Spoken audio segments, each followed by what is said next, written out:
ಹೇಳಿ ಬಿಟ್ರೆ. ಹೌದಾ? ಸರಿ, ಒಂದು ನಿಮಿಷ ಇರಿ, ಬರ್ಕೊಂಡ್ಬಿಡ್ತೀನಾ?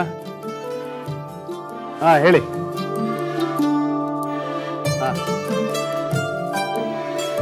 50 kg ಟೊಮೆಟೊನಾ? 50 kg ಟೊಮೆಟೊ, 2 ಮೂಟೆ ಆಲೂಗಡ್ಡೆ. ಅಲ್ಲಿ ಬರೀ ಕಾನಲ್ಲಿ ಬರೀ ಕದಾ ಬರೀ ಕದಾ ನೋಡಿಲಿ, ಇಲ್ಲಿ ಕಾಯಿ ಇದೆ ಅಲ್ವಾ ಪಕ್ಕದಲ್ಲಿ, ಕಾ ಪಕ್ಕ ಬರೀ. ಇನ್ನು ನೋಡು ಕಾಯಿ ಇದೆ ಅಲ್ವಾ, ಕಾ ಪಕ್ಕ ಬರೀಬೇಕು. ಕದಾ ಬರೀ. ಪುಟ ನೋಡಿಲಿ, ನಿಂಗೋಸ್ಕರ ಏನು ತಂದಿದ್ದೀನಿ. ಅಮ್ಮ, ಇದು ನಿಂಗೆ. ಏನೋ ಇದು? ಮೈಸೂರು ಪಾಕ. ಡಾಕ್ಟ್ರ್ ಹೇಳಿಲ್ವೇನೋ ಎಣ್ಣೆ ತುಪ್ಪ ಎಲ್ಲ ಕಡಿಮೆ ಮಾಡಿ ಅಂತ? ತಿನ್ನಬೇಕು ಅಂತ ಆಸೆ ಪಡೋ ಕಾಲದಲ್ಲಿ ನಾನು ಏನೂ ತರೋದಿಕ್ಕಾಗಿಲ್ಲ. ಈಗ ದೇವ್ರ ದಯದಿಂದ ನನ್ನ ಕೆಲಸ ಎಲ್ಲ ಚೆನ್ನಾಗಿ ನಡೀತಾ ಇದೆ. ಇಷ್ಟಕ್ಕೂ ನೀನು ಆಸೆ ಎಲ್ಲ ಪೂರೈಸೋದೆ ನನ್ನ ಆಸೆ. ಅಪರೂಪಕ್ಕೆ ಒಂದು ಮೈಸೂರು ಪಾಕ್ ತಿಂದರೆ ಏನೂ ಆಗಲ್ಲಮ್ಮ. ತಿನ್ನು. ಆಯ್ತಪ್ಪ. ಸೌಭಾಗ್ಯಲ್ಲಿ ಅಡುಗೆ ಮನೇಲಿದ್ದಾಳೆ ನೋಡು. ಸೌಭಾಗ್ಯ, ಈ ದುಡ್ಡನ್ನ ಒಳಗೆ ತಿಟ್ಬಿಡು. ಆಯ್ತು ರೀ. ಹಾಗೆ ಕೈಕಾಲು ತೊಳ್ಕೊಂಡು ಬನ್ನಿ. ಮುದ್ದೆ ಮತ್ತೆ ಸೊಪ್ಸಾರು ರೆಡಿ ಆಗಿದೆ, ಊಟ ಮಾಡೋರಂತೆ. ಆಯ್ತು.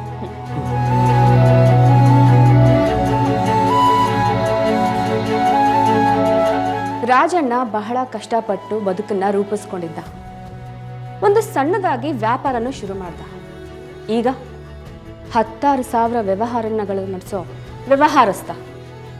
ಅವನ ನಸೀಬ್ ಕೈ ಹಿಡಿದು ಸಾಕಷ್ಟು ಅಡುಗೆ ಕಾಂಟ್ರಾಕ್ಟ್ಗಳ ಸಂಪರ್ಕದಿಂದ ನಡೆಸೋ ವ್ಯವಹಾರ ಅಲ್ಲದೆ ಮದುವೆಗಳಿಗೆ, ಕ್ಯಾಟ್ರಿಂಗ್ಗಳಿಗೆಲ್ಲ ತರಕಾರಿ ಸಪ್ಲೈ ಮಾಡ್ತಾ ಈಗ ಲಕ್ಷಾಂತರ ವಹಿವಾಟನ್ನ ನಡೆಸ್ತಾನೆ. ಇನ್ನು ಅವನ ಮನಸ್ಸನ್ನು ಅರ್ತು ಕೈ ಹಿಡಿದಿರೋ ಹೆಂಡತಿ ಸೌಭಾಗ್ಯ. ಅವ್ರ ಪ್ರೀತಿಗೆ ದ್ಯೋತಕವಾಗಿ ಹುಟ್ಟಿರೋ ಮಗಳು ಚಿತ್ರ. ಇನ್ನು ಅವ್ರ ತಾಯಿ ಪಾರ್ವತಮ್ಮ. ಇಷ್ಟೇ ರಾಜಣ್ಣನ ಪ್ರಪಂಚ. ಒಟ್ಟಾರೆ ಹೇಳಬೇಕು ಅಂದರೆ ರಾಜಣ್ಣಂದು ಸಂತೃಪ್ತ ಬದುಕು.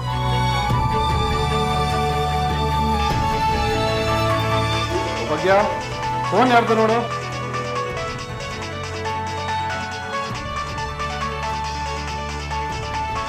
ವೀರಭದ್ರಣ್ಣ ಫೋನ್ ಮಾಡಿದಾರ್ರಿ.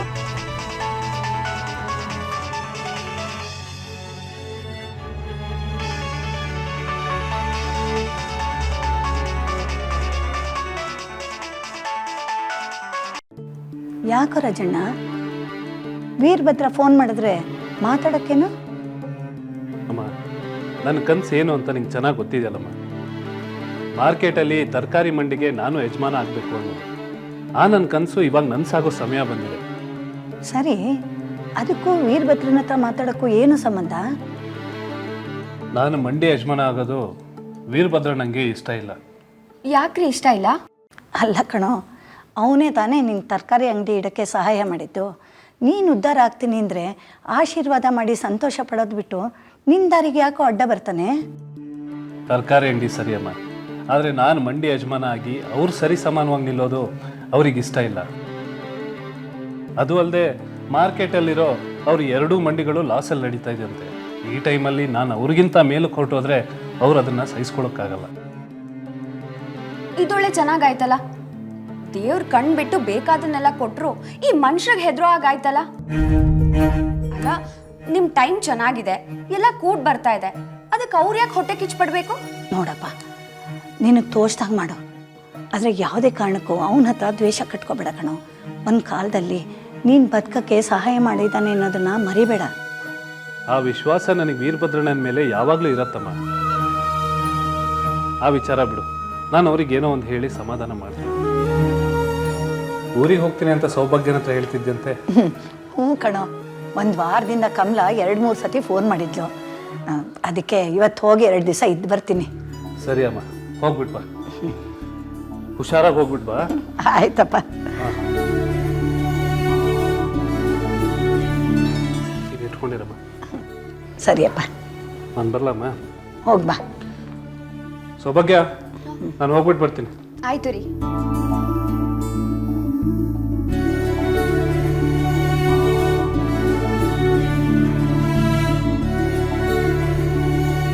ಓ ಗೋಪಾಲಣ್ಣ, ಬನ್ನಿ.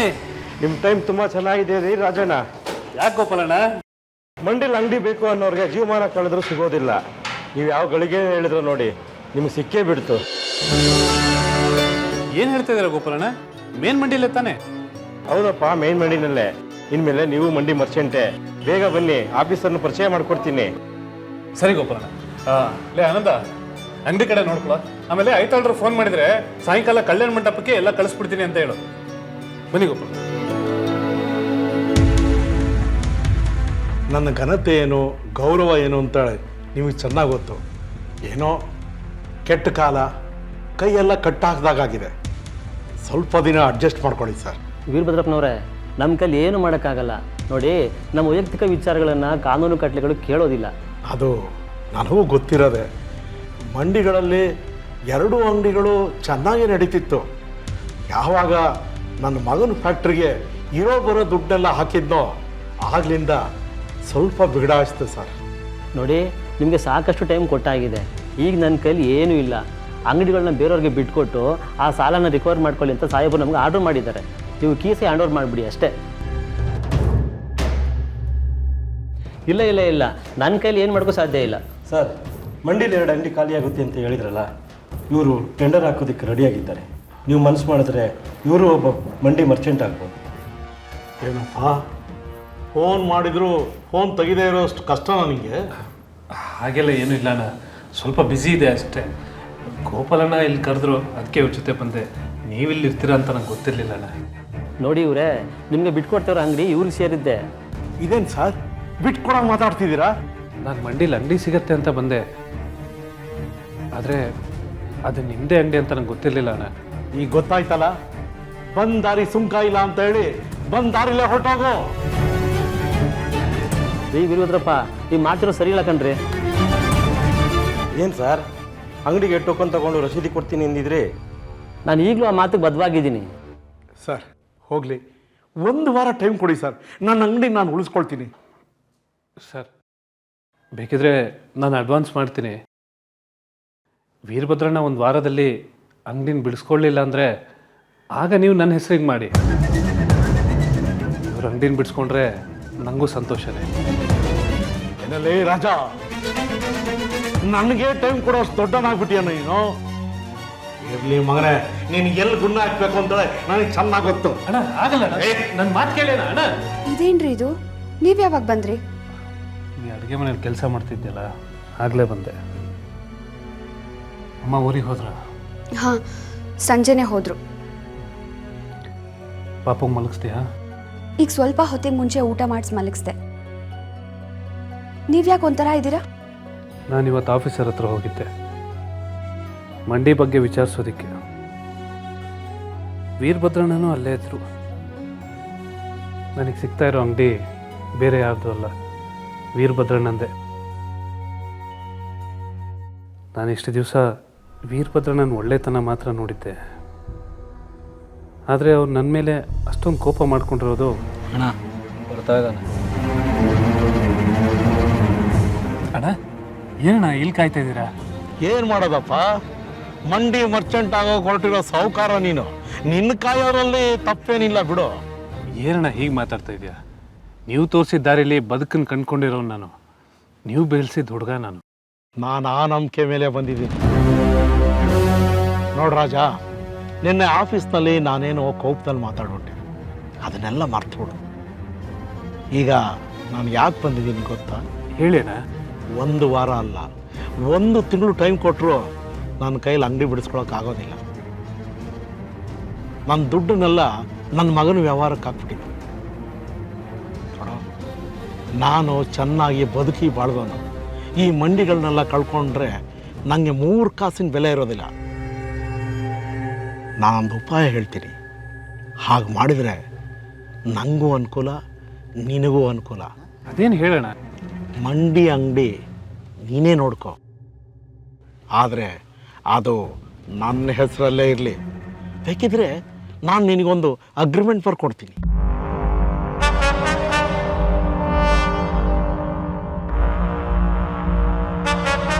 ಈ ವ್ಯವಹಾರ ನನ್ನ ನಿನ್ನ ಮಧ್ಯನೇ ಇರಲಿ. ಅಕ್ಕಪಕ್ಕದ ಅಂಗಡಿಯವರಿಗಾಗಲಿ ಆಫೀಸ್ನವ್ರಿಗಾಗಲಿ ವಿಷಯ ಗೊತ್ತಾಗೋದೇ ಬೇಡ. ನಾಳೆ ನನಗೇನಾದರೂ ಅನುಕೂಲ ಆದಾಗ ನಿನ್ನ ದುಡ್ಡನ್ನು ಕೊಟ್ಟು ನನ್ನ ಮಂಡಿನ ನಾನು ಬಿಡಿಸ್ಕೊತೀನಿ. ಏನಂತೀಯ?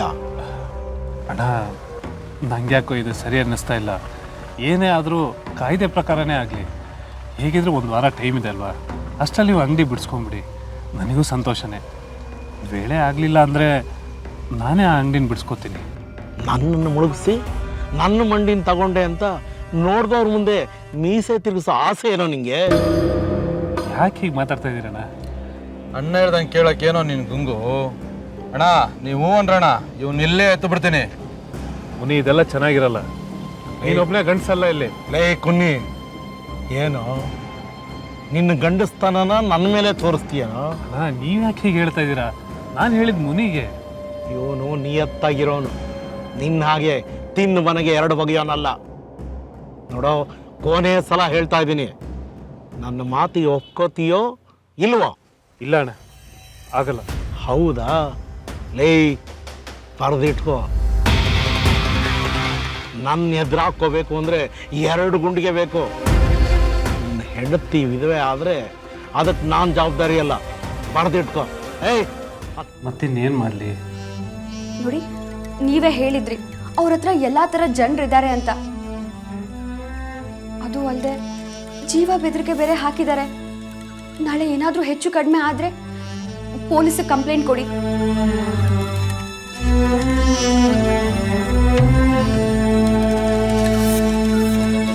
ಈ ಹಣ, ಅಧಿಕಾರ ಅನ್ನೋದು ಅನ್ಯೂನ್ಯವಾಗಿರೋರನ್ನ ದೂರ ಮಾಡುತ್ತೆ, ಸ್ನೇಹಿತರನ್ನ ವೈರಿಗಳನ್ನಾಗಿಸುತ್ತೆ.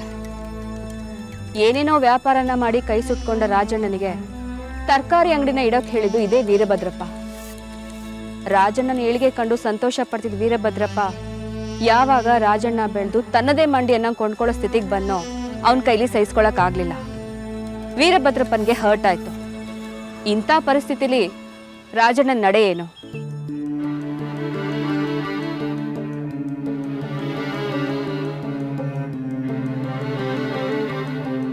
ಆನಂದ, ಬೆಳಗ್ಗೆ ಬೇಗ ಬಂದ್ಬಿಡು. ಆಮೇಲೆ ನಾಳೆ ಬೆಳಗ್ಗೆ ಕುಲಕರ್ಣಿ ಅವ್ರದ್ದು ಮದುವೆ ಆರ್ಡರ್ ಇದೆ. ಹಿಂಗಿದ್ರು ತರಕಾರಿ ಎಲ್ಲ ಪ್ಯಾಕ್ ಮಾಡಾಗಿದೆ. ಇದನ್ನ ಬೆಳಗ್ಗೆ ಹೋಗಿ ನೀನೇ ತಲುಪಿಸ್ಬಿಡಂತೆ. ಸರಿ, ಆಯ್ತಣ್ಣ. ಬಾ, ಬಾಗಿಲ ಕಣಪ್ಪ. ಬೇಗ ನಿನ್ಗೆ 100 ವರ್ಷ ತುಂಬೈತೇನೋ. ಯಾರಪ್ಪ ನಿನ್ಗೆ ಈ ಗತಿ ತಂದೋರು? ದೇವ್ರೆ, ನಾನು ಕರ್ಕೊಂಬರ್ದಾಗಿದ್ದೇನು ಇಲ್ಲಿ? ಅಷ್ಟೇ, ವೀರಭದ್ರನ ಕುಂಕುಮ ಅಳಿಸ್ಬಿಟ್ಟ. ಸರ್, ವೀರಭದ್ರನ್ನ ಸುಮ್ಮನೆ ಬಿಡಬೇಡಿ ಸರ್. ಅವನ್ನ ಕಲ್ಲಿಗೆ ಏರಿಸಿ, ಕಲ್ಲಿಗೆ ಏರಿಸಿ. ಸಮಾಧಾನ ಮಾಡ್ಕೊಳ್ಳಿ ಅಮ್ಮ, ಸಮಾಧಾನ ಮಾಡ್ಕೊಳ್ಳಿ.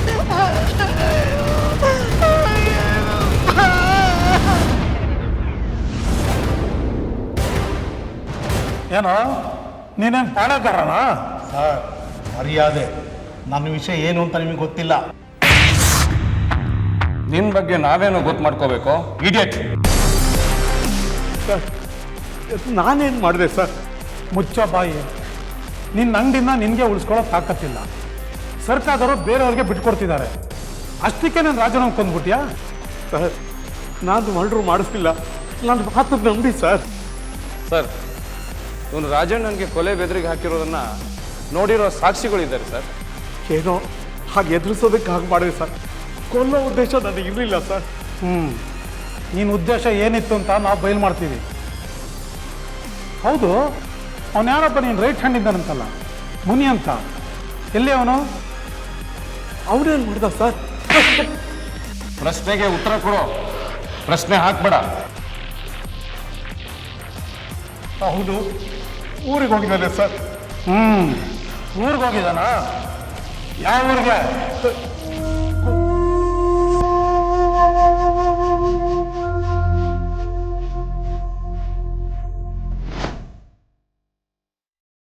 ಸರ್, ಇವನೇ ಮುನಿ. ತರಕಾರಿ ರಾಜಣ್ಣ ಕೇಸ್ ಬಗ್ಗೆ ಹುಡುಕ್ತಿದ್ವಲ್ಲ, ಇವನೇ. ಹೇಳ, ಆ ರಾಜನ ಯಾಕೆ ಕೊಲೆ ಮಾಡಿದೆ? ಸರ್, ಆ ಕೊಲೆಗೂ ನಮಗೂ ಯಾವ ಸಂಬಂಧನೂ ಇಲ್ಲ ಸರ್. ಸರ್, ಏಯ್, ನಕ್ರ ಮಾಡಬೇಡ. ನೀನು ಅರೆಸ್ಟ್ ಮಾಡಿ ಸ್ಟೇಷನ್ ಕರ್ಕೊಂಡು ಬಂದಿರೋದಕ್ಕೆ ಯಾವುದೇ ದಾಖಲೆ ಇಲ್ಲ. ಒಂದೇ ಒಂದು ಗುಂಡು ಸಾಕು ನೀನು ಉಡಾಯಿಸೋಕೆ. ಎಷ್ಟು ಕೇಸ್ ಇದೆ ಇವನ ಮೇಲೆ?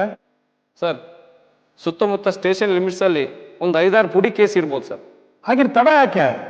ಲೋನ್ ರಿಪೇರಿಸ್ ಕರ್ಕೊಂಡು ಮುಗಿಸ್ಬಿಡಿ. ಸರ್ ಬೇಡ ಸರ್, ಎಲ್ಲ ಹೇಳ್ಬಿಡ್ತೀನಿ ಸರ್. ಆ ರಾಜಣ್ಣ ಉದ್ಧಾರ ಆಗಿದ್ದೆ ನಮ್ಮ ವೀರಭದ್ರನಿಂದ ಸರ್. ಅಣ್ಣಂಗೆ ಉಲ್ಟಾ ಹೊಡ್ದ ಸರ್, ಅದಕ್ಕೆ ಅವ್ನ ಎತ್ಬಿಟ್ವಿ ಸರ್. ರೀ ಅಂಬರೀಷ್, ಈ ಕೇಸ್ನಲ್ಲಿ ಅವನ್ನ ಏವನ್ ಮಾಡಿ ಆ ವೀರಭದ್ರ ಏಟು ಮಾಡಿ FIR ಹಾಕಿ ಕೋರ್ಟಿಗೆ ಸಬ್ಮಿಟ್ ಮಾಡ್ರಿ. ಸರಿ ಸರ್.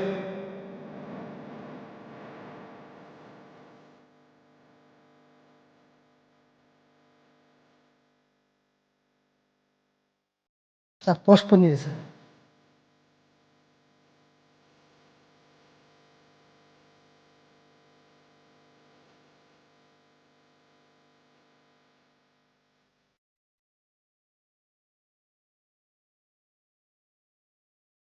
ಅಂಬರೀಷ್, ಈ ಲೆಟರ್ ಒಂದ್ಸಲ ನೋಡಿ. ರಾಜಣ್ಣನ ಕೊಲೆ ವೀರಭದ್ರನಿಂದ ನಡೆದಿಲ್ಲ. ಅವನನ್ನು ಕೊಂದಿರುವ ನಿಜವಾದ ಅಪರಾಧಿಗಳು ರಾಜಾರೋಷವಾಗಿ ಹೊರಗಡೆ ಇದ್ದಾರೆ. ಅವರು ನಯವಂಚಕರು, ಮೋಸಗಾರರು. ಅಂಥವರನ್ನು ಜೀವಂತವಾಗಿ ಬಿಟ್ಟರೆ ಸಂಬಂಧಗಳಿಗೆ ಬೆಲೆ ಇರುವುದಿಲ್ಲ. ದಯವಿಟ್ಟು ಆ ಪಾಪಿಗಳನ್ನು ಬಂಧಿಸಿ. ಅನ್ಯಾಯವಾಗಿ ಸತ್ತ ರಾಜಣ್ಣನ ಆತ್ಮಕ್ಕೆ ಶಾಂತಿ ಸಿಗುವಂತೆ ಮಾಡಿ. ಏನ್ ಸರ್ ಇದು? ನಾನು ಅದನ್ನೇ ಕೇಳ್ತಾ ಇದ್ದೀನಿ. ಆ ಕೇಸ್ನಲ್ಲಿ ವೀರಭದ್ರನ ಮುನಿನ ಫಿಟ್ ಮಾಡಿ ಜೈಲು ಕಳಿಸಿದೆ ಅಂತ ಅಂದ್ಕೊಂಡ್ವಿ. ಆದ್ರೆ ಇದೇ ಹೊಸ ತಲೆ ನಾವು. ಆ ಲೆಟರ್ ಅಡ್ರೆಸ್ ಎಲ್ಲ ಏನೂ ಇಲ್ಲ. ನಿಜಕ್ಕೂ ಆ ಮೂಕರ್ಜಿ ಪೊಲೀಸರು ನೆಮ್ಮದಿ ಕೆಡಿಸಿದ್ದು ಸುಳ್ಳಲ್ಲ. ತನಗೆ ಅಪರಾಧ ಅಂತ ದೃಷ್ಟಿಕೋನದಲ್ಲೇ ತನಿಖೆ ನಡೆಸಿ ವೀರಭದ್ರಪ್ಪನ ಮತ್ತೆ ಮುನಿನ ಅರೆಸ್ಟ್ ಮಾಡಿ ಈ ಕೇಸ್ಗೊಂದು ಫುಲ್ ಸ್ಟಾಪ್ ಇಟ್ಟಿದ್ರು. ತನಿಖೆ ವಿಚಾರದಲ್ಲಿ ಯಾವುದೇ ಆಕ್ಷೇಪಗಳಿರಲಿಲ್ಲ. ಹಾಗಿರುವಾಗ ವಿಳಾಸನೇ ಇಲ್ದಿರೋ ಮೂಕರ್ಜಿನ ಪೊಲೀಸರಿಗೆ ಕಳಿಸಿದವ್ರು ಯಾರು? ಹಾಗೊಂದು ವೇಳೆ ಆ ಪತ್ರದಲ್ಲಿರೋದೇ ನಿಜ ಆಗಿದ್ರೆ ರಾಜಣ್ಣನ್ ಕೊಂದ ನಿಜವಾದ ಅಪರಾಧಿಗಳು ಯಾರು? ಸರ್, ನನಗನ್ಸುತ್ತೆ ಆ ವೀರಭದ್ರವನ ಕಡೆಯವರು ಯಾಕೆ ಮುಖರ್ಜಿಗಳನ್ನ ಬರೆದಿರಬಾರ್ದು. ತನಿಖೆ ದಾರಿ ತಪ್ಸಕ್ಕಂತಾನೋ ಅಥವಾ ಅವನ ಮೇಲೆ ಸಿಂಪತಿ ಕ್ರಿಯೇಟ್ ಆಗಲಿ ಅಂತಾನೋ. ನಾನು ಅದೇ ಯೋಚನೆ ಮಾಡ್ತಾ ಇದ್ದೀನಿ ರೀ. ನಮ್ಮ ಮನ್ಸನ್ನು ಡೈವರ್ಟ್ ಮಾಡಲಿಕ್ಕೆ ಹೀಗೆಲ್ಲ ಪ್ಲಾನ್ ಮಾಡಿರ್ಬೋದು. ಇರಲಿ, ಈ ಪೇಪರ್ನ ಫೈಲ್ ಹಾಕಿ. ಸರಿ ಸರ್.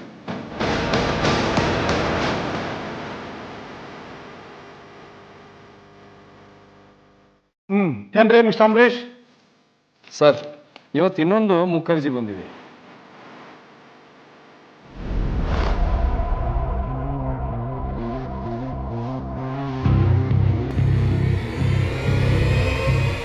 ರೀ ಅಂಬರೀಷ್, ನನಗೆ ಯಾಕೋ ಈ ಕಾಗದಗಳನ್ನ ವೀರಭದ್ರ ಕಡೆ ಬರೆದಿರೋದು ಅಂತ ಅನ್ನಿಸ್ತಾ ಇಲ್ಲ ರೀ. ಯಾಕೆ ಸರ್ ಹಂಗೆ ಅನಿಸ್ತಿದೆ?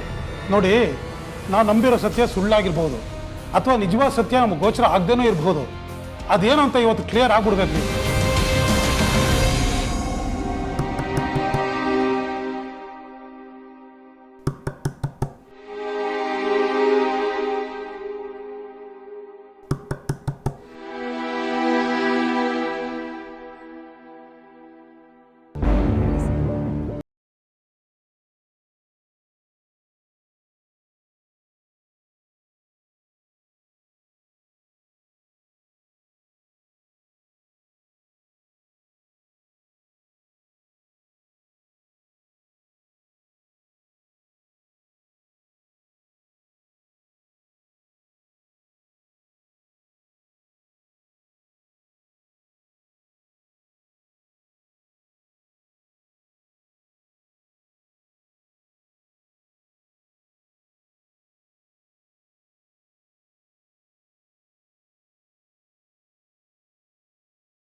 ದಯವಿಟ್ಟು ಸರ್, ಇನ್ನೊಂದ್ಸಲ ಅವ್ರನ್ನೇನು ಪ್ರಶ್ನೆ ಮಾಡಬೇಡಿ ಪ್ಲೀಸ್.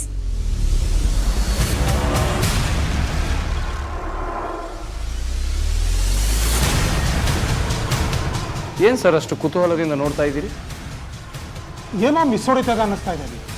ನಿಜವಾದ ಅಪರಾಧಿಗಳು ನಮ್ಮ ಕಣ್ಮುಂದೆನೇ ಇದ್ದಾರೆ ಅಂತ ಅನ್ನಿಸ್ತಾ ಇದೆ ಸರ್. ಅಂಬರೀಷ್, ಈ ಪಾರ್ವತನವ್ರ ಬಗ್ಗೆ ನಿಮ್ಗೆ ಏನು ಅನಿಸುತ್ತೆ? ಅಭಿಪ್ರಾಯ ಅಂದರೆ ಪಾಪ ಮಗನನ್ನು ಕಳ್ಕೊಂಡ ದುಃಖದಲ್ಲಿದ್ದಾರೆ. ನನ್ಗೆ ಯಾಕೋ ಈ ಮುಖರ್ಜಿಗಳನ್ನ ಅವರೇ ಬರಿತಾ ಇದ್ದಾರೆ ಅಂತ ಅನ್ನಿಸ್ತಾ ಇದೆ. ಹೋಗ್ರಿ ಅವ್ರನ್ನ ಕರ್ಕೊಂಡು ಬನ್ನಿ. ಸರ್, ಈಗ 11 ಗಂಟೆ. ಇಷ್ಟೊತ್ತಲ್ಲಿ ರೀ, ಕೆಲವು ಸತ್ಯಗಳು ಬೆಳಕಿಗಿಂತ ಕತ್ಲಲ್ಲಿ ನಿಗಿ ನಿಗಿ ಅಂತ ಹೊಳಿತಾ ಇರ್ತವೆ. ತಡ ಮಾಡಬೇಡಿ, ಹೋಗ್ರಿ. ಸರಿ ಸರ್.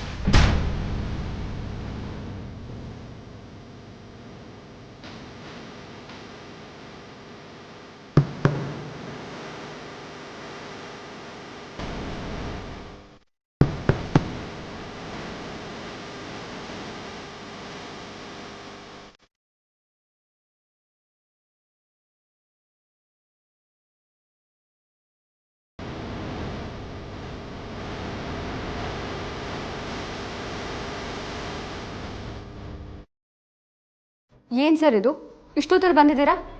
ನಾವು ಪೊಲೀಸ್ನವರು. ಕ್ರಿಮಿನಲ್ಗಳ ಎಡೆಮುರಿ ಕೊಟ್ಟೋದೇ ನಮ್ಮ ಗುರಿ. ನಮಗೆ ಹೊತ್ತು ಗೊತ್ತು ಇರೋದಿಲ್ಲ. ಅಮ್ಮ, ನಿಮ್ಮನ್ನು ವಿಚಾರಿಸೋದಕ್ಕೆ ಬಂದಿದ್ದೀವಿ. ನೋಡಿ, ಅವ್ರಿಗೇನು ತೊಂದರೆ ಕೊಡೋದಕ್ಕೆ ಹೋಗಬೇಡಿ. ಅವ್ರಿಗಾಗಲೇ ಮಗನ ಕಳ್ಕೊಂಡಿರೋ ದುಃಖದಲ್ಲಿದ್ದಾರೆ. ನಾವು ಏನು ಮಾಡಬೇಕು ಏನು ಮಾಡಬಾರ್ದು ನಮ್ಗೆ ಚೆನ್ನಾಗಿ ಗೊತ್ತಿದೆ. ನೀವು ಸ್ವಲ್ಪ ಸುಮ್ಮನಿರಿ. ಹೇಳಿಮ್ಮ, ನೀವು ತಾನೇ ನಮಗೆ ಮೂಕರ್ಜಿ ಬರೆದಿರೋದು?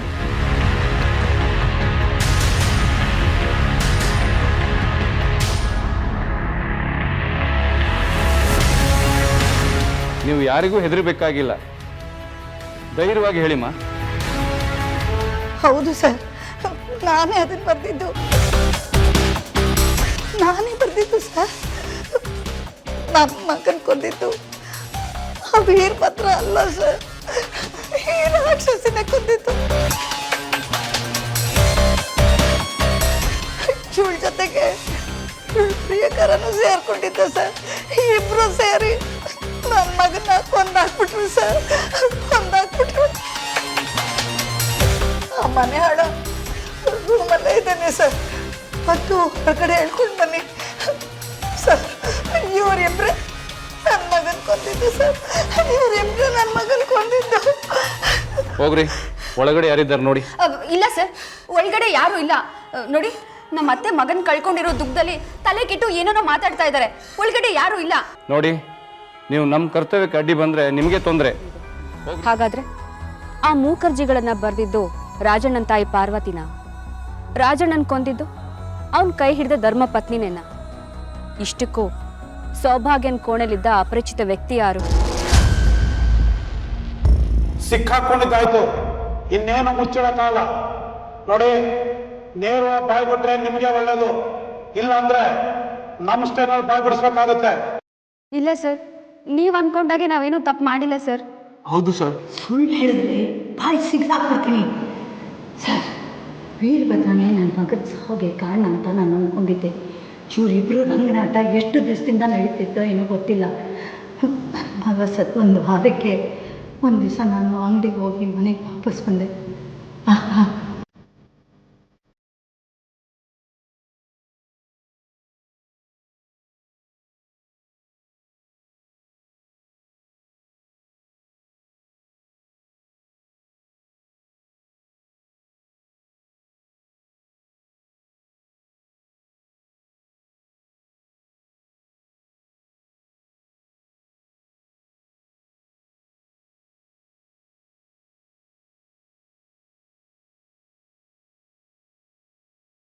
ಏನೇ ಇದು?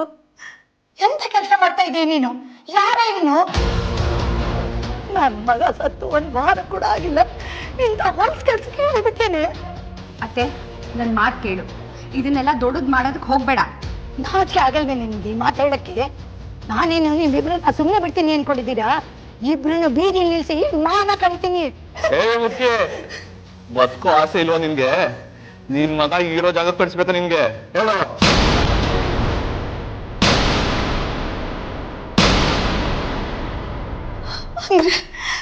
ನನ್ನ ಮಗನ್ ಕೊಂದಿದ್ದು ನೀವಾ? ನಿಮಗೆ ಮಾತ್ರ ಬಾಯಲ್ಲಿ ನಿಲ್ಲಲ್ವಾ? ನೋಡು, ಇವಾಗ ಇವಳಿಗೆಲ್ಲ ಗೊತ್ತಾಯ್ತು. ಗೊತ್ತಾದ್ರೆ ಏನಂತೆ? ನಕ್ಕರ ಮಾಡಿದ್ರೆ ಇವಳು ಮುಗಿಸೇ ಬಿಡೋಣ ಅಷ್ಟೇ. ನಾನು ಸತ್ರು ಪರವಾಗಿಲ್ಲ, ನಿಮ್ಮಿಬ್ರು ಜೈಲಿನ ಕಂಬಿ ಏರ್ಸೋಗೆ ನಾಟ ಮಾಡ್ತೀನಿ ನಾನು. ನೀನು ಪ್ರಾಣಕ್ಕೆ ಹೆದ್ರಲ್ಲ ಅಂತ ನನಗೆ ಚೆನ್ನಾಗಿ ಗೊತ್ತು. ನೀನೇನಾದ್ರೂ ಇದನ್ನ ಹೊರಗಡೆ ಬಾಯಿ ಬಿಟ್ರೆ ನಿನಗೇನು ಆಗಲ್ಲ. ನಿನ್ ವಂಶದ ಕುಡಿ ಅಂದ್ರೆ ನಿನ್ ಮೊಮ್ಮಗಳು ಬದುಕಿರಲ್ಲ. ಎತ್ತು ಮಗಳು ಕಡೆ. ನನ್ಗೆ ನನ್ ಬದುಕು ಮುಖ್ಯ. ನನ್ ಕುತ್ತಿಗೆಗೆ ಬರುತ್ತೆ ಅಂದ್ರೆ ನಾನು ಯಾರ ಕುತ್ತಿಗೆ ಕುಯ್ಯೋದಕ್ಕೂ ರೆಡಿ.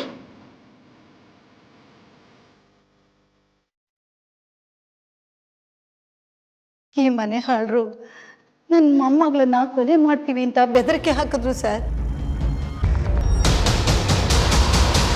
ನನ್ನ ಮಗ ಬದುಕಿ ಬಾಳ್ಬೇಕಾದ ಮನೇಲಿ ಈ ಮನೆ ಹಾಳ ಬಂದು ಅಧಿಕಾರ ಚಲಾಯಿಸೋಕ್ಕೆ ಶುರು ಮಾಡ್ದ. ಅನ್ಯಾಯನ ನನ್ನಿಂದ ನೋಡಿಕೊಂಡು ಸುಮ್ಮನಿರಕ್ಕಾಗಲಿಲ್ಲ ಸರ್.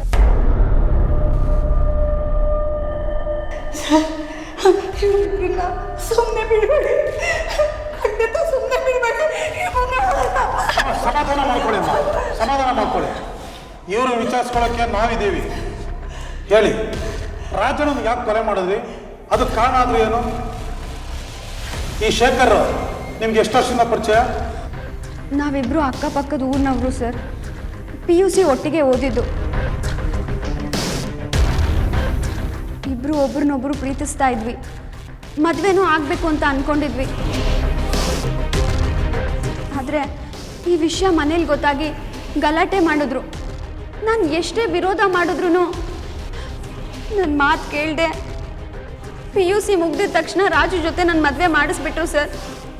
ನಿಮ್ಮ ಮದುವೆ ಆಗಿ ಎಷ್ಟು ವರ್ಷ ಆಯಿತು? 7 ವರ್ಷ ಆಯಿತು ಸರ್. ಇಷ್ಟು ವರ್ಷದ ನಂತರ ಏನು ಮತ್ತೆ ಹ್ಯಾಕ್ ಸಿಗ್ತಾ ನಿಮಗೆ? ಸರ್, ನಾನು ಹಳೇದನ್ನೆಲ್ಲ ಮರೆತು ನನ್ನ ಗಂಡನ ಜೊತೆ ಚೆನ್ನಾಗೇ ಇದ್ದೆ. ಈಗೊಂದು 6 ತಿಂಗಳ ಹಿಂದೆ ನನ್ನ ಮಗುನ ಸ್ಕೂಲಿಗೆ ಬಿಟ್ಟು ಬರೋವಾಗ. ಎಷ್ಟು ವರ್ಷ ಆಯ್ತು ನೀನು ನೋಡಿಯಾ? 7 ವರ್ಷ ಆಯಿತು. ಹೌದು. ಹೇಗಿದ್ಯಾ? ಗಂಡ ಮಕ್ಕಳೆಲ್ಲ ಚೆನ್ನಾಗಿದ್ದಾರಾ? ಎಲ್ಲ ಚೆನ್ನಾಗಿದ್ದಾರೆ. ಮಗಳು UKG ಓದ್ತಾ ಇದ್ದಾಳೆ. ನೀನು ನೋಡ್ತಾ ಇದೆಯಲ್ಲ, ಜೀವನಕ್ಕೆ ಏನೂ ತೊಂದರೆ ಇಲ್ಲ. ಬಿಲ್ಡಿಂಗ್ ಕಾಂಟ್ರಾಕ್ಟರ್ ಕೆಲಸ ಮಾಡ್ತೀನಿ. ಒಂದು 20 ಜನ ಕೆಲಸದವ್ರು ಇದ್ದಾರೆ.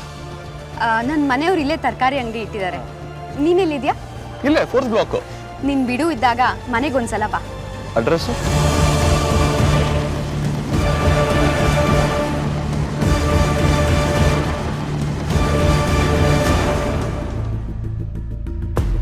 ಸೂಪರ್. ಫಸ್ಟು ನನಗೆ ನೀನು ನಂಬರ್ ಕೊಡು. ಎಷ್ಟು ವರ್ಷ ಆಯ್ತು ನಿನ್ನ ಹತ್ರ ಮಾತಾಡಿ? ನಂಬರ್ ಕೊಡು. ಸೇವ್ ಮಾಡ್ಕೊಂಡಿದ್ದೀನಿ. ಮಿಸ್ ಕಾಲ್ ಕೊಡ್ತೀನಿ. 1 ನಿಮಿಷ ತಗೋ. ಇದೊಂದು visiting card. Okay. So JP ನಗರ ಅಲ್ವಾ ಹೇಳಿದ್ದೀನೋ? ನೋಡೋಣ, ಯಾವತ್ತಾದ್ರು ಫ್ರೀ ಮಾಡ್ಕೊಂಡು ಅಲ್ಲಿ ಬರ್ತೀನಿ. ಸಿಗೋಣ. ಓಕೆನಾ? ಸರಿ ಬರಲಾ? ಬಾಯ್. ಹಲೋ. ಹಲೋ ಸೌಭಾಗ್ಯ, ನಾನು ಶೇಖರ್. ಹಲೋ. ಹಾ ಶೇಖರ್, ಹೇಳು. ಏನಿಲ್ಲ, ನಾನು ನಿಮ್ಮ ಮನೆ ಹತ್ರ ಬಂದಿದ್ದೆ. ಸ್ವಲ್ಪ ಕೆಲಸ ಇತ್ತು. ಹಾಗೆ ನೀನು ಫ್ರೀ ಇದ್ದರೆ ಮಾತಾಡ್ಸ್ಕೊಂಡು ಹೋಗೋಣ ಅಂತ ಫೋನ್ ಮಾಡಿದೆ. ಮನೇಲಿ ಇದೆಯಾ ತಾನೆ? ಹಾ, ಮನೇಲೇ ಇದ್ದೀನಿ. ಸರಿ, 10 ನಿಮಿಷದಲ್ಲಿ ಅಲ್ಲಿರ್ತೀನಿ.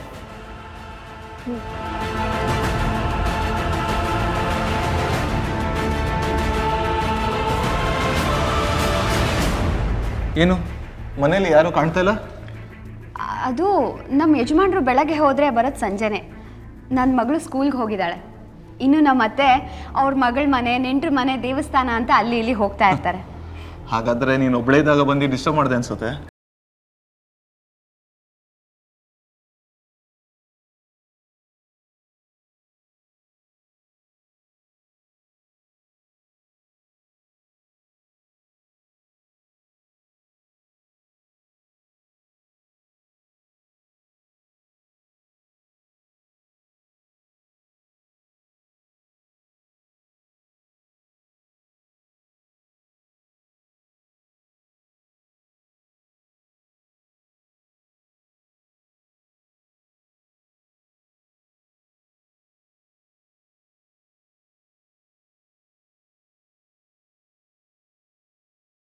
ಬೇಡ, ನಾನೀಗ ಬೇರೆಯವ್ರ ಹೆಂಡತಿ. ಅದಕ್ಕಿಂತ ಮುಂಚೆ ನೀನು ನನ್ನವಳು.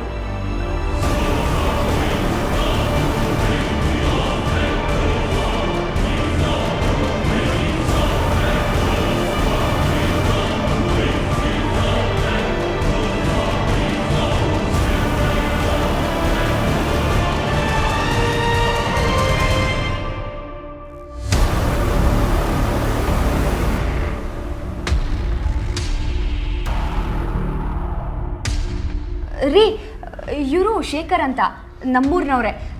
ಹಾಗೆ ಇಲ್ಲೇ ಬಂದಿದ್ರಂತೆ. ನಮ್ಮನ್ನು ಮಾತಾಡ್ಸ್ಕೊಂಡು ಹೋಗಕ್ಕೆ ಬಂದರು. Hello sir.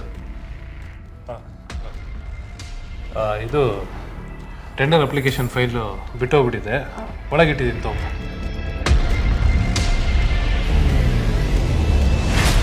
ರೀ ತಗೊಳ್ಳಿ. ರೀ ಅಡುಗೆ ಆಗಿದೆ, ನೀವು ಊಟ ಮಾಡ್ಕೊಂಡೇ ಹೋಗಿ, ನಾನು ತಟ್ಟೆ ಹಾಕ್ತೀನಿ, ಅಲ್ಲಿವರೆಗೂ ನೀವು ಮಾತಾಡ್ತಾ ಇರಿ. ಹಾಂ ಸರಿ. ಅಂದಾಗ ಏನು ಮಾಡ್ಕೊಂಡಿದ್ದೀರ ನೀವು?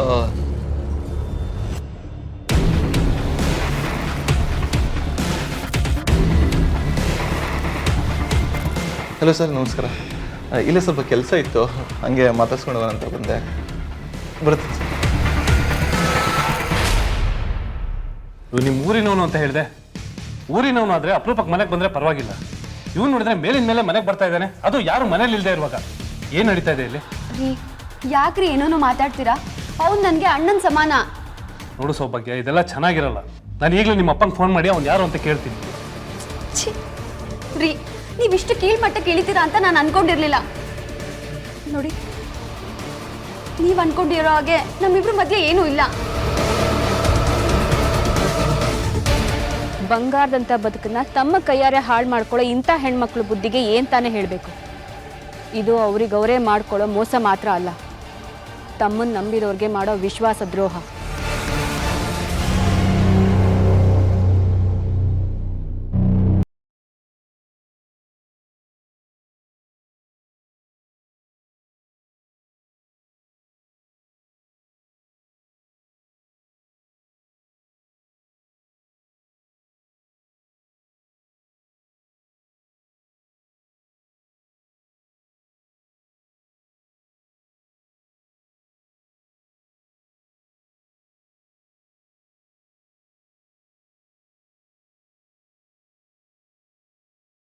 ಮಾಡಬೇಕು ಅಂತಾನೆ ಆ ರೀತಿ ಸುಳ್ಳು ಹೇಳೋಗಿದ್ದೆ.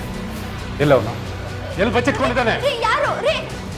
ರೀ ರೀ ಯಾರನ್ರಿ ಹುಡುಕ್ತಾ ಇದ್ದೀರಾ? ಹೇಳ್ತೀನಿ ಇರು. ರೀ ರೀ ರೀ ರೀ ಇವನು ನಿಂಗೆ ಅಣ್ಣನ ಸಮಾನನ?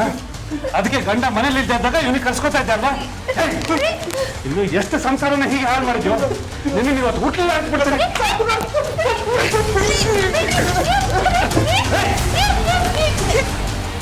ಯಾಕೆ ಯಾಕೆ ಹೀಗೆ ಮಾಡಿದೆ?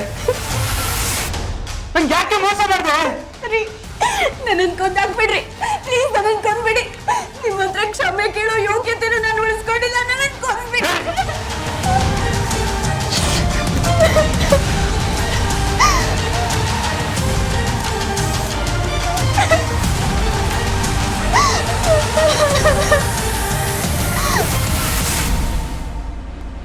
ನನ್ನ ಗಂಡನ ಕಾಲಿಟ್ಕೊಂಡು ಕ್ಷಮೆ ಏನೋ ಕೇಳಿದೆ, ಆದರೆ ಅಷ್ಟು ಸುಲಭವಾಗಿ ಶೇಖರ್ನ ಮರೆಯೋದಕ್ಕೆ ನನ್ನ ಮನಸ್ಸು ತಯಾರಿರಲಿಲ್ಲ ಸರ್. ಬದುಕಿದ್ರು ಇವನ್ ಜೊತೆನೆ, ಸತ್ರು ಇವನ್ ಜೊತೆನೆ ಸಾಯ್ಬೇಕು ಅನ್ನೋ ನಿರ್ಧಾರ ಮಾಡಿಬಿಟ್ಟೆ. ಅದ್ರ ಜೊತೆಗೆ ನನ್ನ ಗಂಡನ ಕಾಟನೂ ಜಾಸ್ತಿ ಆಗಿತ್ತು ಸರ್. ಮುಂದೆ ನಾನು ಇವಳು ಸಂತೋಷವಾಗಿರ್ಬೇಕಂದ್ರೆ ಇವಳು ಗಂಡನ ಮುಗಿಸ್ದೆ, ಬೇರೆ ದಾರಿ ಇರಲಿಲ್ಲ ಸರ್. ನಿನಗೆ ನನ್ನ ಮಗನ ಜೊತೆ ಇರೋಕ್ಕೆ ಇಷ್ಟ ಇಲ್ಲ ಅಂತಿದ್ರೆ ಹೇಳ್ದೆ ಕೇಳ್ದೆ ಇಲ್ಲ ಹಾಳಾಗಿ ಹೋಗ್ಬೇಕಾಗಿತ್ತು ಕಡೆ. ಆಮೇಲೆ ಏನಾಯ್ತು? ನಾವು ಸಮಯಕ್ಕಾದ್ವಿ. ನನ್ನ ಗಂಡಂಗೂ ವೀರಭದ್ರಣ್ಣಂಗೂ ನಡೆದ ಗಲಾಟೆ ವಿಚಾರನೂ ಗೊತ್ತಾಯ್ತು. ಈ ಟೈಮಲ್ಲಿ ಕೊಂದು ಹಾಕಿದ್ರೆ ಆ ಆರೋಪ ವೀರಭದ್ರಪ್ಪನ ಮೇಲೆ ಬರುತ್ತೆ ಅಂತ ಪ್ಲ್ಯಾನ್ ಮಾಡಿ ನನ್ನ ಹತ್ರ ಕೆಲಸ ಮಾಡ್ತಿರೋ ಹುಡುಗರನ್ನ ಕಳಿಸಿ ರಾಜಪ್ಪನ್ನ ಮುಗಿಸ್ಬಿಟ್ಟೆ ಸರ್. ಈ ಮುದುಕಿ ಮೂಗರ್ಜಿ ಬರೆದು ಎಲ್ಲ ಪ್ಲ್ಯಾನ್ ಹಾಳು ಮಾಡಿಬಿಟ್ಲು ಸರ್. ಇಲ್ಲಾಂದ್ರೆ ಇವಳಿಗೂ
ನೀನು ನಾನೇ ಬುದ್ಧಿವಂತ ಅನ್ಕೊಂಡಿದ್ಯಾ, ಆದರೆ ನಿನಗಿಂತ ಬುದ್ಧಿವಂತ ಮೇಲಿದ್ದಾನೆ.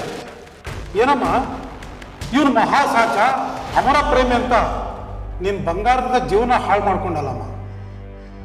ಅಂಬರೀಷ್ ಅವನ್ ತಂದು ತೋರಿಸ್ರಿ. ಇವನೇನು ಹೇಳಿದ್ದ? ನಿನ್ನ ನೆನಪಲ್ಲೇ ನಾನು ಪ್ರಾಣ ಕಳ್ಕೊಳಕ್ ಹೋಗಿದ್ದೆ, ನಾನು ಮದುವೆನೇ ಮಾಡ್ಕೊಂಡಿಲ್ಲ ಅಂತ ಹೇಳಿದ್ದಲ್ಲ. ತೋರಿಸ್ರಿ. ಇವನು ದೊಡ್ಡ ಫ್ರಾಡು. ಒಂದಲ್ಲ 2 ಮದುವೆ ಮಾಡ್ಕೊಂಡಿದ್ದಾನೆ. ಅದು ಒಬ್ರು ಗೊತ್ತಿಲ್ದಿರೋ ಹಾಗೆ ಇನ್ನೊಬ್ರು ಮಾಡ್ಕೊಂಡಿದ್ದಾನೆ, ಗೊತ್ತಾ? ಏನ್ ಹೇಳ್ತಾ ಇದ್ದೀರಾ ಸರ್ ನೀವು? ಇದು ಇವನ್ ಬಂಡವಾಳ. ಇವರಿಬ್ರು ಇವನ್ ಹೆಂಡ್ತೀರು. ನಿಜ ಹೇಳು, ಯಾಕೋ ಸುಮ್ಮನಿದ್ಯಾ? ಬಾಯ್ ಬಿಟ್ಟು ಹೇಳು. ಇಷ್ಟೊತ್ತು ಗಿಳಿ ತರ ಮಾತಾಡ್ತಾ ಇದ್ದವನು ಈಗ ಬಾಯಿಗೆ ಬೀಗ ಹಾಕೊಂಡಿದ್ದಾನೆ. ಇಷ್ಟೆಲ್ಲ ಗೊತ್ತಾಗಲ್ಲ ನಮ್ಮ ಇವನ್ ಬಂಡವಾಳ. ಅಯ್ಯೋ ರಾಕ್ಷಸ, ಎಲ್ಲ ಮರೆತು ನನ್ನ ಗಂಡನ ಜೊತೆ ನೆಮ್ಮದಿಯಾಗಿದ್ದೆ. ಯಾಕೋ ನನ್ನ ಕಣ್ಣಿಗೆ ಬಿದ್ದೆ? ಯಾಕೆ ನನ್ನ ಜೀವನ ಹಾಳು ಮಾಡಿದೆ? ಹೇಳು.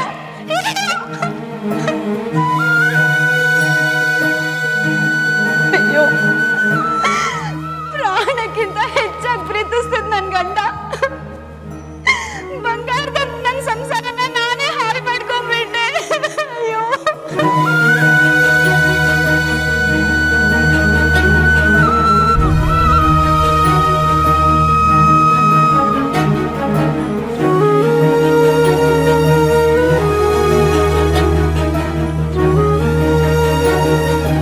ಸೌಭಾಗ್ಯಗೆ ಈಗ ತನ್ನ ತಪ್ಪಿನ ಅರಿವಾಗಿದೆ, ಆದ್ರೆ ಏನು ಪ್ರಯೋಜನ ಇಲ್ಲ. ಅವಳು ಬದುಕು ಅವಳು ಕೈ ಬಿಟ್ಟು ಹೋಗಿದೆ.